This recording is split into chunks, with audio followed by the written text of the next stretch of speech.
welcome to Gwent, the Witcher card game. If you've not played The Witcher, there's a card game within it called Gwent, and that was released a couple of years ago as an independent game. And that is currently available on PS4 and I think Xbox, and it was recently introduced on iOS, and you can also play it on PC. But what they're doing is they're actually discontinuing the console games and just having it all on iOS and PC, and I think they're introducing Android at some point. But while I still have it on PS4, I thought I might as well show you through the game, just show you what it's like. So in this video I'm not going to attempt to actually teach you the game from top to bottom because it is quite complicated, but I can show you what the game app looks like. Here we go, let's get started. X to begin.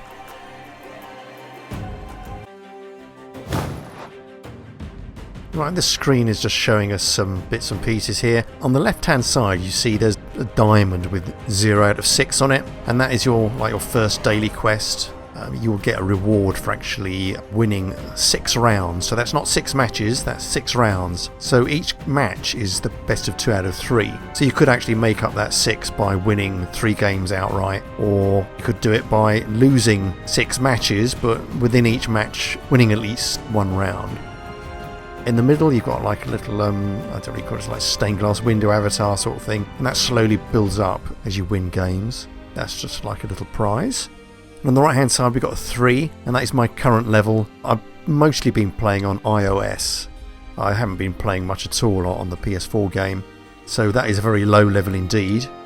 The level goes from 3 to 60, and once you get to 60 it resets back to 1 again, but at 60 you earn a prestige level, and you get additional rewards for prestiges. At the bottom there we've got 3 daily quests. The first one is win 3 matches as Faction Nilfgaard, then do the same for Faction Scoia'tael. At the bottom it's saying to win 5 matches as Faction Monsters, and in each case you win ore as a reward. For the first 2 you get 40, for the last one you get 60, and ore is like an in-game currency that allows you to buy kegs, and inside kegs you find cards. But I'll explain that in a bit more detail in a minute. Let's continue. Okay, these are daily rewards you get, and you get rewards just for logging into the game really. Today's day 3, so I've already unlocked the reward there, which was a key. Again, I'll explain what keys do later on. Tomorrow it'll be day 4, and we're going to get a card out of day 4. Let's go on. This is the main window, if you like, sort of home window of the app. At the top left hand corner there you can see my rank 3. Sorry, I ought to say that 3 is my level. Once you've played for a little while you'll also start to be ranked, and that will appear on a little shield symbol that only kicks off when the game considers you to be rank 25, and thereafter the more you play and the better you get, that rank level will go down and down. On the top right hand corner you'll see 5 icons. We've got the key icon, which I'll explain in a bit. We've got an ore icon, and I've got 115 of those. Next to that in the middle you've got a scrap icon, and scrap is the material that you use to make cards. Then we've got 100 meteorite powder. Meteorite powder allows you to transmute a card, allows you to turn it from a static card into an animated one, and that's purely cosmetic. And next to that we have a keg symbol. I've got 2 kegs. The game rewards you with kegs for doing various bits and pieces, and you can buy kegs, and it's within kegs that you actually find cards. Bottom left hand corner we've got invite, quests, something we can't access for some reason, and the reward book. Actually, let's look at the reward book now. Click on that, and let's go over to monsters, which is the faction we'll be dealing with first, or concentrating on first. There are 5 factions in the game. There's monsters, Northern Realms, Nilfgaard, Skellige and Scoia'tael. There is another faction called Syndicate which doesn't appear here, and I'm assuming that's because the PS4 isn't being updated and it's being phased out, so that's not appearing here. Right, let's get to monsters. And we get this little reward tree, and these symbols here reflect the number of keys needed to unlock a level. So if I wanted to unlock this I could use up one of my 16 keys. See the 16 of them there? And that would release 50 ore, and I could go on to this to release 100 ore. And doing this, you can actually earn ore, or go to these story trees, or go to these treasure chests that have got kegs and scraps and meteorite powder in them. Or I can unlock these leader skins, and every time you unlock a leader skin, that reveals another like sort of treasure map for each leader. So if we go back,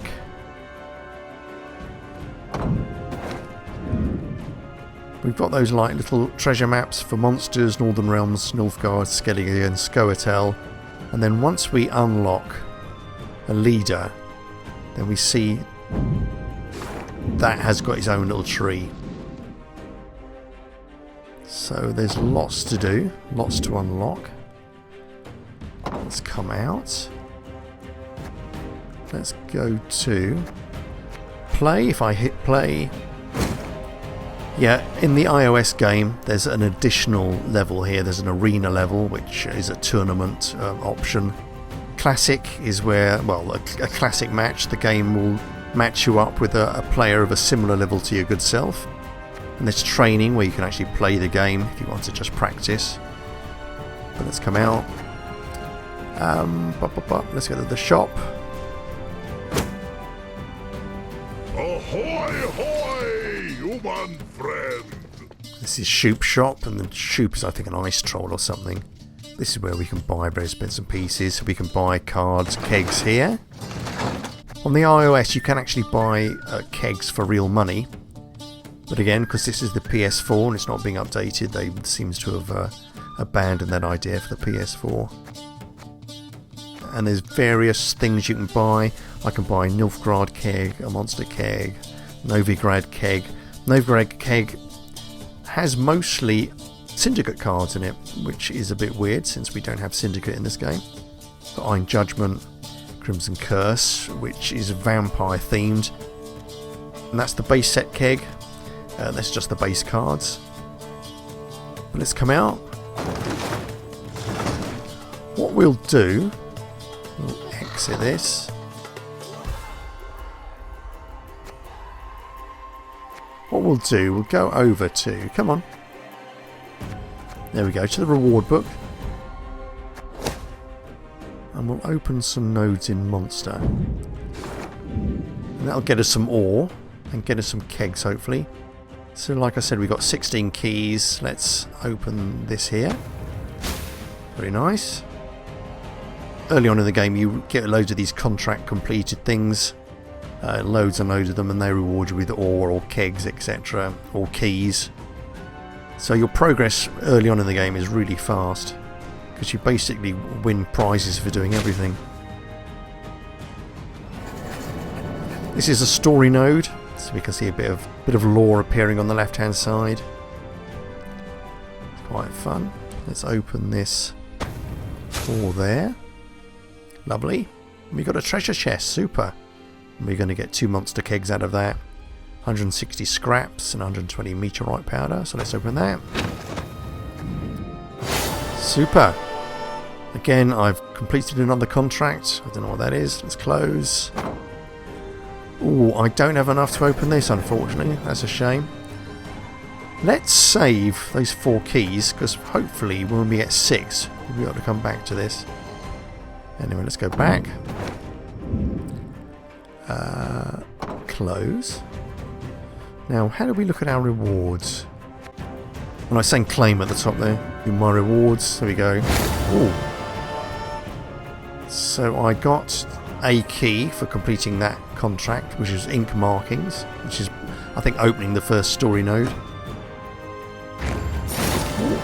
Got another reward key for spending a reward point. Great, thank you. That's 2. Oh, we got our 6 keys, so we can go back into the book. Go to monsters again. Now we can buy some ore there. Super. And we can open this treasure chest. Lovely. Very nice. Super, super. Close again. Nice one. So let's go into the shop. Ahoy, hoy, human Human friend. And the shop is where you buy kegs, but also unlock them. If I press triangle to open goodies. Smash, smash. So I've got 2 base set kegs there, and I've got 4 monster kegs. So let's do the base ones first. Mash, bash, me, Nice. crash. And from the markings on the back you can see which faction these belong to. So the arrows are Scoia'tael, which are like dwarves and dryads and elves. That's Nilfgaard. And the red claw mark is monsters. Let's open this first monster card, see what we got. We got a Forktail. And that little diamond icon underneath it with the exclamation point is saying that I don't actually have that card yet, which is good. That's completely new to my deck. The next one, Neca Warrior. Again, I don't have that one in my deck. Look at the Scoia'tael. Elven Scout. Again, that's new to me. Nilfgaard, Fire Scorpion. That's new. And in the last section, we get a choice of cards. So I can actually choose which of these cards I want. So I've got a Slizard Beast, which is quite useful. I've got Blue Stripe Scout. I've got a Scoia'tael Neophyte Elf. But because I want to build up a monster deck, I'm going to choose this one. There we go. I got 5 brand new cards out of that, which I'm very pleased about. Let's open the next keg. Crack! This is quite exciting. Again, let's open this one, and this is a Skellige card. It's got the sort of Viking longbow on the back. Again, completely new to me. Amy Protector, another monster card. Got a Drowner. Predatory Dive. Bit of this one. It's Nilfgaard. Again, another new card. Magni Division. Always quite useful, those ones. Let's reveal our cards in the middle. Right, I could go for Adrenaline Rush, Forbidden Magic, or Vrid Brigade, Elf. Damage, and this is Forbidden Magic. Damage an enemy unit by 2. Give or remove resilience from a unit. I don't know what to do. Let's go for these elves. Nice. Go back. Let's open these monster cards now. Battle now is trash. And because we now selected specifically monster cards, all these are going to be monsters. So that's Ran Warrior, nice. Feast of Blood. Werewolf. Forktail. And you'll notice that these are showing like a question mark underneath them, meaning that these are completely new cards to me. But under Forktail, because we already picked up one of those, it's saying ×1. And there's an important distinction between these unit cards, and unit cards are cards with a number in the top left hand corner. There are 2 types of unit cards. There are bronze ones, they've got a bronze border, and there are gold cards. And whereas you can only have 1 copy of a gold card, you can actually have 2 copies of a bronze. These are the raresies. So I've got a vampire, I've got an ice troll, ancient foglet. I'll choose the ice troll. Nice, so we've added to our collection. And I could just go back, but we'll open the next keg. Excellent. Let's go to the left hand side. Again, Forktail.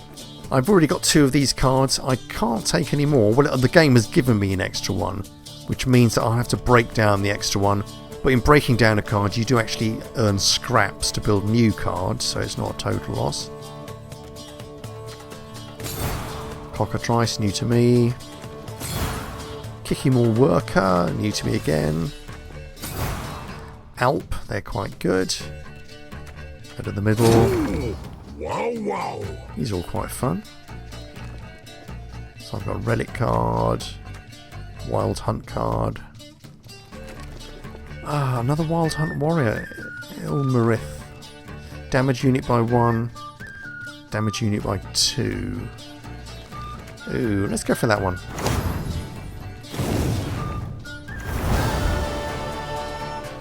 Open the next keg. Whack, bang, wow. Back Excellent. below how? This one, Predatory Dive. Again, we've already got one of those. Rot Fiend, that's new to us. Arachas Nest, new to us. Feast of Blood, we've already got. So we've already got one copy of that card. Bruxa. So we've got an Ice Troll already. Bruxa's quite interesting. Hideous Feast. Oh, what's it go for? Let's go for a Bruxa. Right, we've got one more keg left. One bang smash! Battle now is trash! Open that. Neca Warrior, already got one of those. Garcane Vampire, new to us. Natural Selection, again new. Queen of the Night. Very good. Little one. Right, so we've got two of these harpies already. We've already got one of these Slizard beasts. So let's choose this Necarat Vampire because he's new to us. Brilliant! So we've added to our card collection. Let's come out.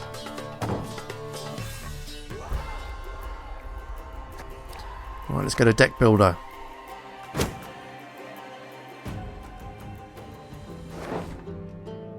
Lovely stuff. Now where's Mill? Where's Mill on here? Oh, here we go. Mill. Mill spare cards. Now you remember that we've actually got 3 copies of one card. So if I click on this button now, it's saying, yeah, are you sure you want to mill 1 spare cards? And yes, because there's absolutely no point in keeping it. And that's going to give us 10 scrap. If I press X for yes. Oh, completed another contract. It's earned us something, I'm not sure what.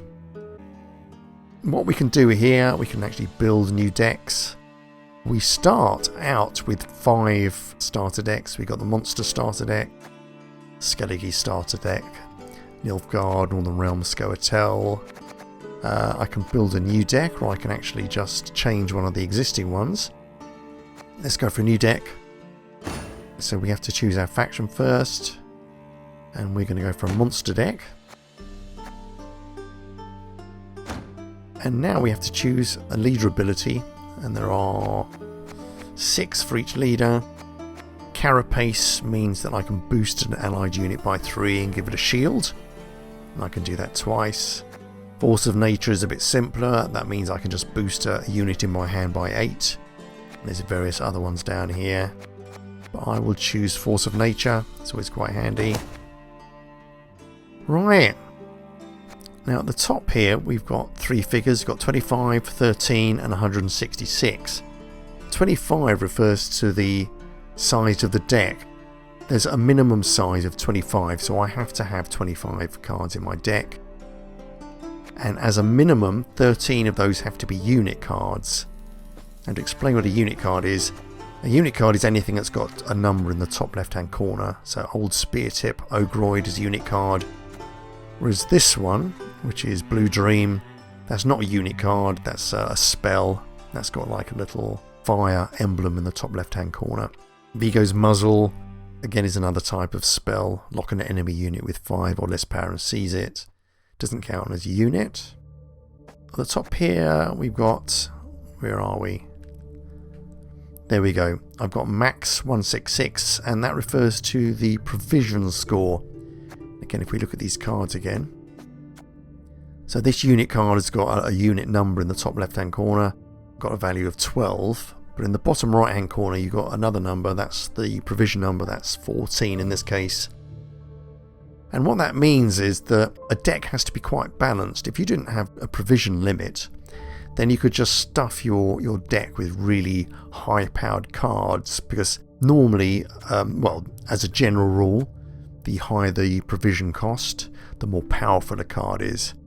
So this means that you have to be a little bit circumspect about which card you use, and you'll tend to have like a handful of very high powered, high provision cards, a few middling cards and a few low powered cards. All these are monster cards and neutral cards. Yeah, neutral cards are cards that you can actually use in any deck. If we go down here, you'll see that the provision cost gets lower and lower. So if we go all the way down to the bottom,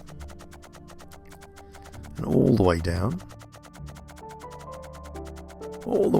we get to the feeble cards down here. So this card here, this Necker Ogroid, has a unit value of 1 and a provision cost of 4. And this one, this Archispore plant, a unit value of 2 and a provision cost of 4.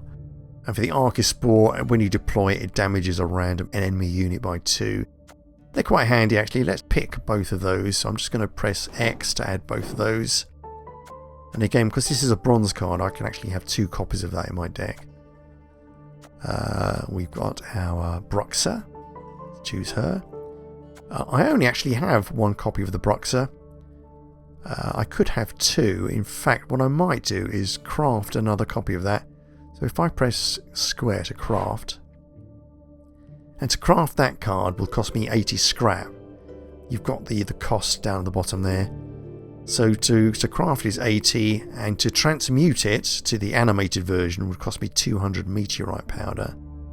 I don't think I'll do that yet. Back again. Yeah, so there's the animated version of the card. It's quite fun, isn't it? I don't think we will choose you though.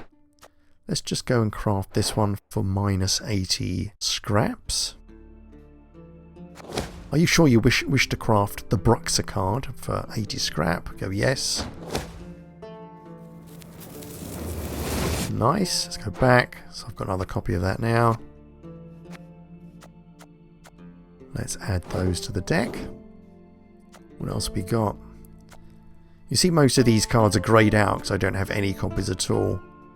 The ones I do have, like this one, have got a bit of colour to them. So they're quite fun. Wild Hunt. Deploy, boost an allied unit by 1. Or if I've got dominance, which means if I've got the highest unit card, then I can boost a card by 3. Add both of those.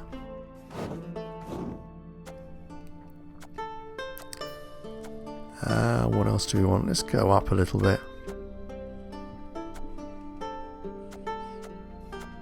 Oh, there's my Alp. Let's add her. I want to get to some Ogroids. Oh, these are quite useful. These are neutral cards which can be used in any deck. These allow you to damage an enemy card by 5. I'll have both of those, thank you. These are really handy. They allow you to consume a bronze unit in your graveyard. So when you use up cards, they go to your graveyard, and deploying this card will let you actually oik them out again. So I'm going to take those. Some quite nice, powerful Ogroid Ice Giant cards here. Let's have those. There's a card I like to use a lot up here. Where is it?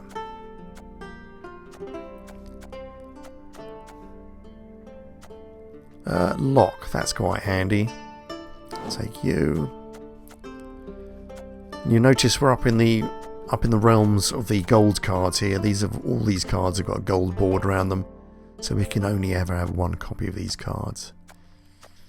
But here we go. This guy, Osrel the Necrophage, he's very useful indeed.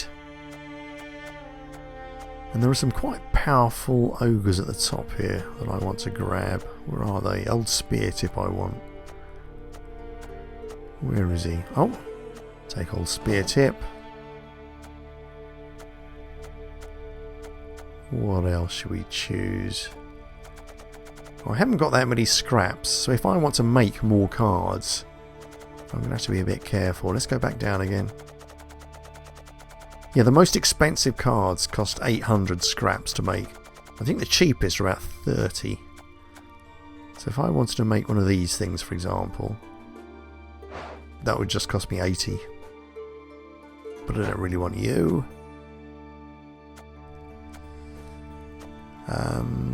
If I go over here, I can actually filter these cards. So at the moment I'm looking at all the cards that I could put in my deck. Or if I just want to look at the neutral cards, I could select that. That would be just the monster cards. And this would just be syndicate cards. We do have some syndicate cards we could choose, but I'm not going to bother with those. Let's look at the neutral cards. Let's go down the bottom again and work our way up. Nothing really here that's terribly exciting. These are good. Lock a unit, they're very good indeed. How much do they cost? Yeah, it's only minus 30 scrap. So I'll craft you, thank you. Good.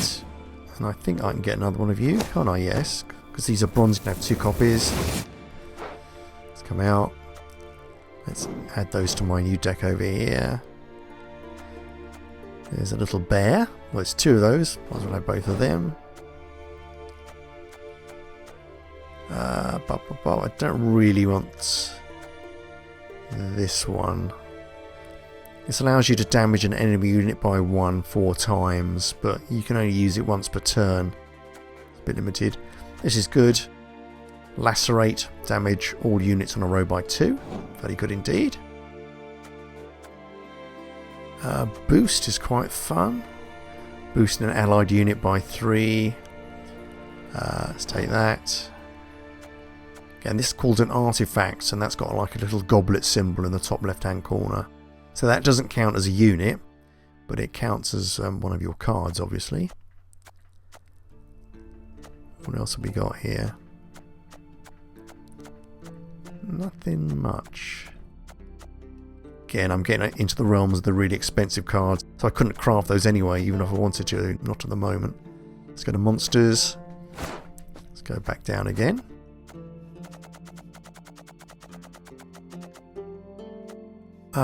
Let's grab these neckers. Neckers have got thrive, so every time you add a card with a high unit power, they actually boost themselves, which is quite useful. I've got these werewolves. What do they do? Let's get some more info out of you. That's got immunity. That card can't be manually targeted. Sort of useful, I suppose. Well, it can be. Right, let's just go for it, shall we? Pick that one. If you look at the top left hand corner now, I've now actually reached my limit for cards, so I've got my at least 25 cards in the deck. And I've passed my unit card quota, so I need 13 unit cards, and I've got 19. And I've got 27 provisions left. So I could actually just stop now. In fact, I might. What does this do? Damage an enemy unit by 4, then spawn a drone in a random allied unit for each point of excess damage dealt. Might as well take it. One more perhaps? What do these do? Thrive. Deploy, move an enemy unit to the other row and damage it by 2. Yeah, I'll take that. In fact, I might actually craft that. It's only 30. So I already had one copy of that card. I've just crafted another one. Move them over. And again, we can look at our stats. And now I've got 28 cards in the pack. And I've got 21 unit cards. And I've got 13 provision left. And the idea is to create quite a nicely balanced deck and use up all your provision points. Basically not to leave any provision points on the table. If you've left provision points over, as I've done here, it's seen as a sign of a weak deck, but can't be helped. Let's go back. Saving that deck, and it's been given the name Force of Nature number 1. And I could change that if I wanted to, but I won't bother. Let's exit. Right, now I could go and play another person using Classic. But what I'll do, I will go to the training site. Oh, I've got some things to claim up there. Let's press triangle. Ooh, got a key. Got another key. Nice, so I've got 2 keys out of that. I won't spend them at the moment. Let's go to training. And in training you always play the same enemy with the same leader ability. But it's quite useful. So again, I'm not going to explain absolutely everything, but there's a coin cost to start. You shall die, world. And I'm going first. Okay, and I can now redraw 3 cards. So I want you. Quite want you. Got 2 locking hands. Perhaps don't need 2 of you. Got a bear, which is quite useful. Bruxum. What am I going to start with? Let's get rid of that locking hand. I could redraw 1 more time, but I don't think I will. Oh, let's get rid of you actually. Oh, I got a werewolf out of that. I go first. Right, there's no point playing this card here because the power of this card is to boost another card, and since I don't have another card on the deck, there's no point. No point in casting you, because I don't have anything in my graveyard yet. Although this card is really handy because it allows me to eat cards from my graveyard or my opponent's one. If I was playing a regular game, there'd be a time limit on this. I'd be given a certain amount of time to do things. So the clock would be ticking on me to make a choice, and I'm going to choose that. Okay, and I'm going to end my turn. So what are the opposition going to do? They've launched an Archispore. So he's going to damage my 7 there.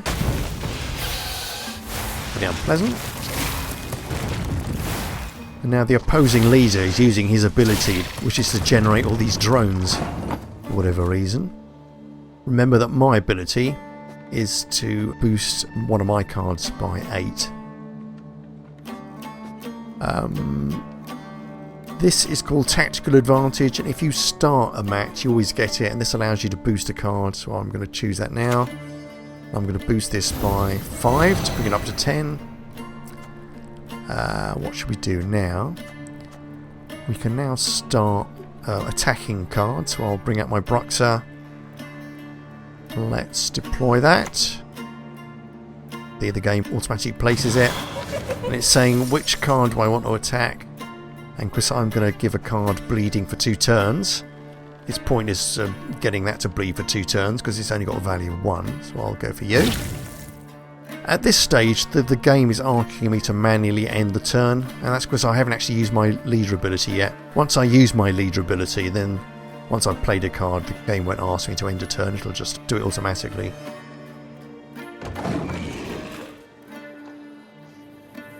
So, right, okay, that's quite unpleasant. Right, so this card, in a bastard-like fashion, just ate all those drones and boosted itself. Very unpleasant indeed. We could start attacking it. I could start damaging it by 5 with these cards. Damage an enemy unit by 4. Damage an enemy unit by 4, then spawn a drone in each random allied row for each point of excess damage dealt. Right, so that wouldn't do me any good at all if I attack that, because there would be no excess damage.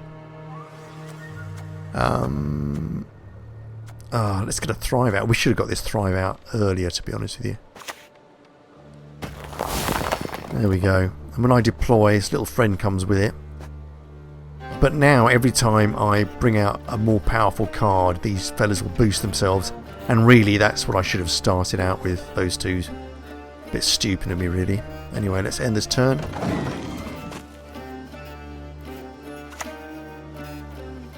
Damage a random enemy unit by 4. Okay, that's unpleasant. Right. This has got Death Wish, so if I destroyed this card, it would damage one of my units by 4. So we could avoid attacking that if we can. Let's bring out this werewolf, and because this is a higher card than this Necker, it'll boost it. So the Necker's got Thrive. Bring that up. There we go. And I forgot, the Bruxa is also Thrive, so that boosted itself. So let's end the turn. Right, they've passed. And right now we're equal. They've got 20, I've got 20, so I've a choice.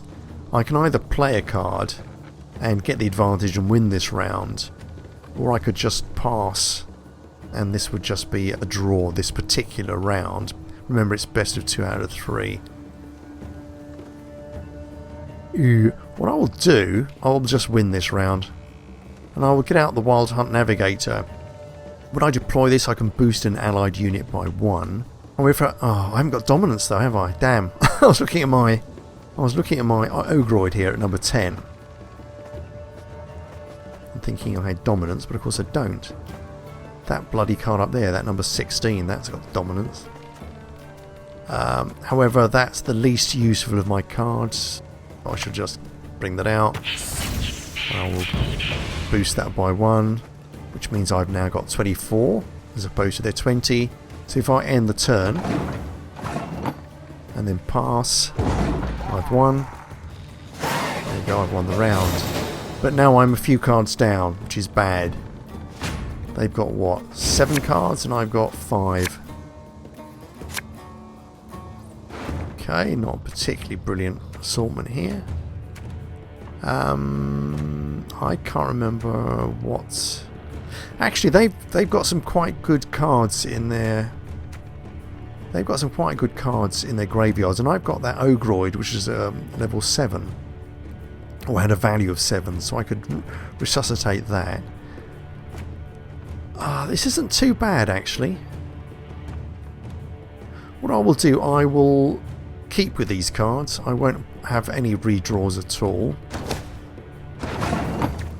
Okay, and I'm going first. What I'm going to do is quickly look in the opponent's. Come on, I want to look in your graveyard. How do I do that? Come on. Alright, there we go. This is my opponent's graveyard. And he's got 6, a 4 and a 2. Don't really want any of those.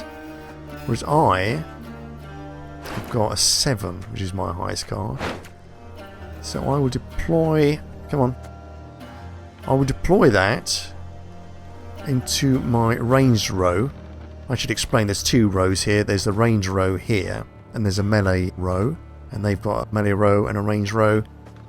And the power of a card sometimes depends on which row you put it in. So I will put that in my ranged row down here.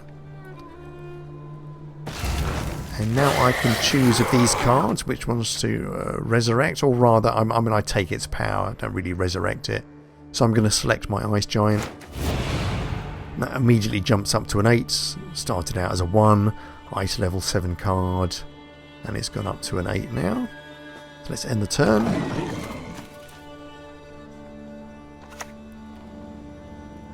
You damage a random enemy unit by 4. We don't really like you, do we? Right, that's damaging an enemy unit by 4. We don't want to do that. Don't want to do that. Don't want to do that. These are all damaging cards. Let's get you out. My little Archispore. So he's been damaged by 2, but he's not dead yet, so we haven't actually launched his ability.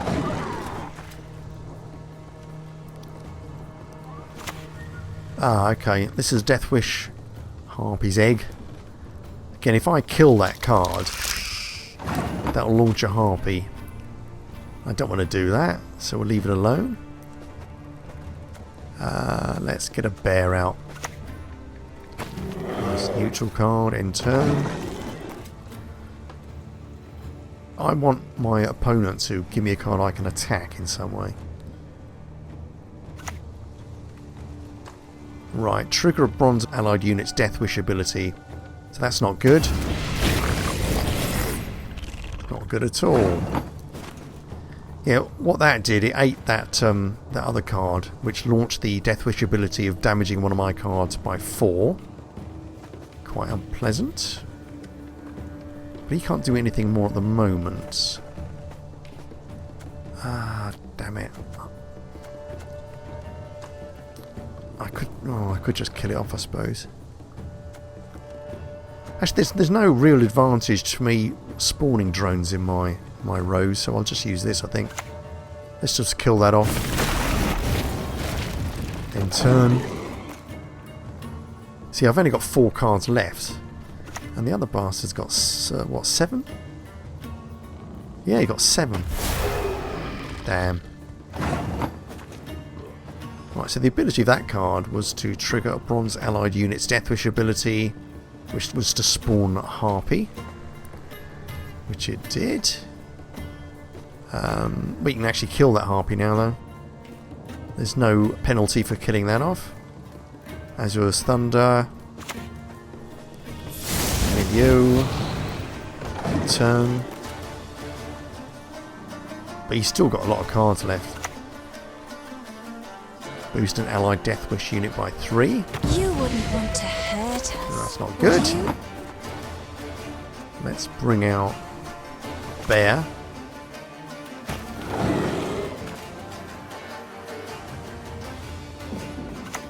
Okay, okay. That's consuming allied unit. So he's going to consume the egg. Damn it. Yeah. He consumed the egg, he boosted himself, and then he spawned another bloody Harpy. And he's still got loads of cards. Alright, I think I'm going to lose this one. Let's just get rid of that Harpy. This is damage a unit by 5, so we're not wasting anything by targeting that. What I will do, though, before I play my last card is probably use my leader ability, which is boost a unit by 8. Now this is bad. This is bad. Yeah. That card's death wish ability is to resurrect itself. So this horrible thing here.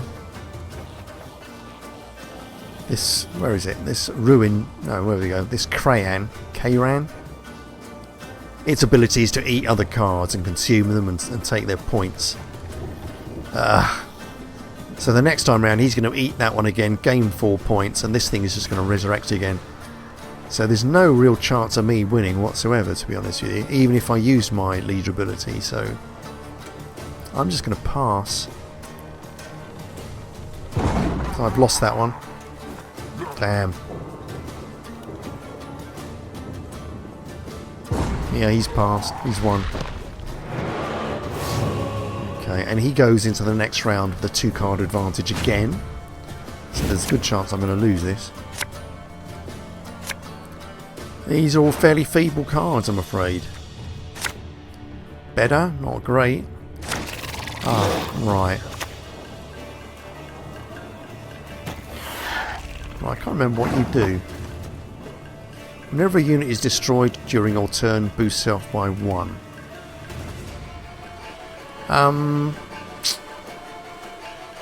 We could just kill him off straight away, couldn't we? Let's bring out this. A Ghoul and Necrophage. This means that I can get cards out of my own graveyard. Let's deploy it. What have we got left? Alright, I've got these 2 bears. Choose one of those. Gives us a nice few points.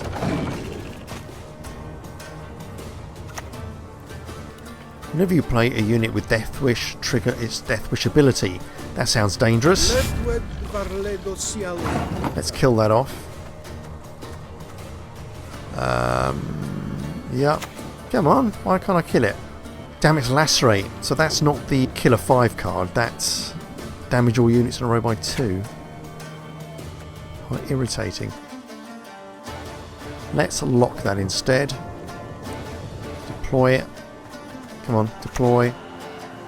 Do not and I will lock this card, which means it can't use its ability. In turn.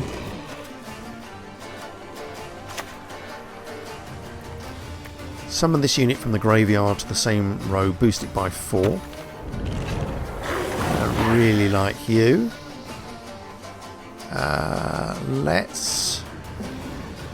Let's use my leader ability. How do I select you? Right, I'm going to boost you. Boost you by 8, rather.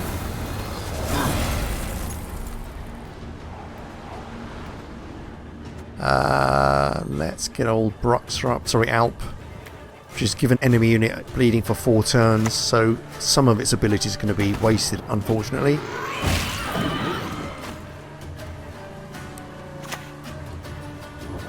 Destroy the lowest enemy. Oh, damn. Okay, but we've locked its Death Wish ability, so it can't use that, which is good. And now, let's lacerate everything. If we lacerate this card though, if we destroy it, it'll actually come back as a boosted 4, which means it'll be a 5, so we don't want to do that. Let's lacerate the other row. So each card has been damaged by 2. Ah, damn, look. Crap. Right. That all went pear-shaped.